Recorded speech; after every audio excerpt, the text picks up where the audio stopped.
had a lawyer who I helped start his practice 3 years ago, and he was in the same space that I was in. So in theory, I'm literally helping my competitor build his business. And what came of that was when his other side business, an ice cream business, took off, he gave me his law firm.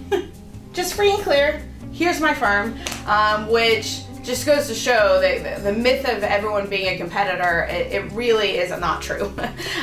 The more you view people as collaborators, the better off you are. And frankly, if there's somebody that meets with me and then meets with another lawyer and finds that they're a better fit, good. Yeah. I want them with that lawyer. Yes. They're not going to be happy with me and vice versa. Yeah. There's enough to go around. Absolutely.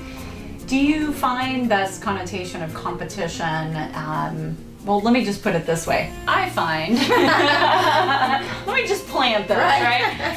I have found that this idea of competition comes up more when I'm talking to men than when I'm talking to women, frankly. And that's a gross generalization, of course, but the world we live in at Hera Hub, I don't even think about competition. And so I go out in the real world and I've got some guy going, well, aren't you worried about your competition? I'm like, what? What are you talking about, right? I mean, not until now. Exactly.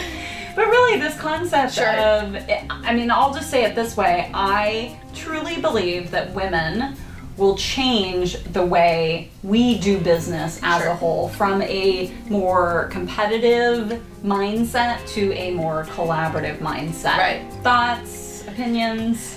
So in the legal world, even a lot of the women tend to be very competitive, but not the lawyers that I've met here. They immediately welcomed me with open arms. Even the ones who are in a competitive space with me, there was no competition. It was immediately, how can we work together? The first question, I show up and I'm a guru and I know about business law, and the other business law lawyer says, great, how can we work together? And that was sort of how we moved forward, and now we've created something bigger than anything that either one of us had on our own.